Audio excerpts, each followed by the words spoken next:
हमने कहा कि जन स्वराज की जो व्यवस्था बनेगी तो बाकी जो बड़े काम होने हैं वो तो होंगे, लेकिन in the matter of days and hours 6 चीजें हो जाएंगी। पहली चीज, बिहार से इस फर्जी शराबबंदी के कानून को हटा दिया जाएगा, जिसमें शराब की दुकान बंद है और घर घर शराब की डिलीवरी हो रही है और बिहार के गरीब जनता का 20,000 करोड़ का नुकसान हो रहा है। दूसरी बात हम लोगों ने कही कि बिहार में 60 वर्ष से ज्यादा उम्र के हर महिला पुरुष को, दिव्यांगों को और विधवाओं को, जो 400 रुपए की पेंशन पर जी रहे थे, अभी हम लोग के डर से 1100 हुआ है, जैसे ही जन स्वराज की व्यवस्था बनेगी उनको 2,000 रुपए महीना मिलने लगेगा, ताकि उनकी एक बेसिक जिंदगी जीने के काबिल वो हो जाए। तीसरी बात कही गई कि जैसे ही सरकार बनेगी 7 दिन के अंदर एक नया विभाग बनाया जाएगा रिलीफ एंड रिहेबिलिटेशन के लिए, उन लोगों के रिलीफ और रिहेबिलिटेशन के लिए जो बिहार से मजबूरी में पलायन कर गए हैं। उस विभाग का सिर्फ ये काम होगा कि आने वाले साल भर में 50 लाख से ज्यादा लोग जो बिहार से बाहर 10,000 12,000 की मजदूरी के लिए गए हैं, उनको बिहार में ही रोजी रोजगार की व्यवस्था की जाए,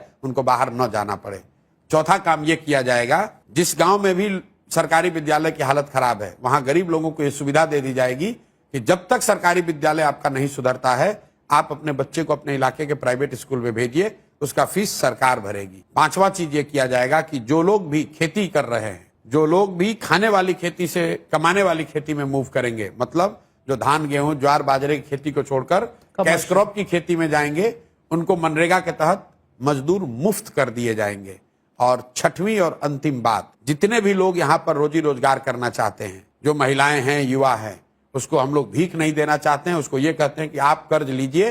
कर्ज पर आपको 10% 12% ब्याज नहीं लगेगा, 4% ब्याज लगेगा। 4% ब्याज पर आपको कर्ज मिल जाएगा, ताकि आप अपने घर में अपने पैर पर खड़े होइए, रोजी रोजगार कीजिए, ताकि आपको सरकारी नौकरियों का मुंह ना देखना पड़े, फैक्ट्री लगने का इंतजार ना करना पड़े। ये 6 चीज जन स्वराज के आने के मैटर ऑफ डेज में कर दिया जाएगा। और एक अंतिम बात, जो 100 सबसे भ्रष्टतम नेता और अफसर हैं, उनकी सूची बना दी गई है। जैसे ही सरकार बनेगी स्पेशल कानून बनाया जाएगा, स्पेशल कोर्ट बनाए जाएंगे और साल भर के अंदर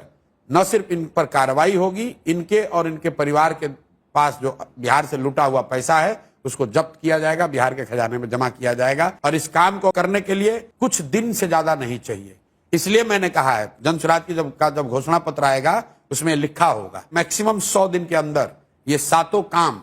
नहीं हम लोगों ने कंप्लीट किया तो 100 दिन के बाद इस सरकार को इस्तीफा दे देना होगा। आप जो ये घोषणा पत्र का पहला घोषणा होगा। मैं आपके चैनल पे पहली बार कह रहा हूं, किसी को बहुत बड़ी बात है कि हम लोग 5 साल हम लोग रिप्ले करेंगे। बिल्कुल 100 दिन के अंदर अगर ये 7 काम आपको नहीं दिखेगा तो आप 5 साल मत इंतजार कीजिए, 2 साल इंतजार मत कीजिए, 100 दिन के अंदर इस सरकार को इस्तीफा दिलवा दीजिए।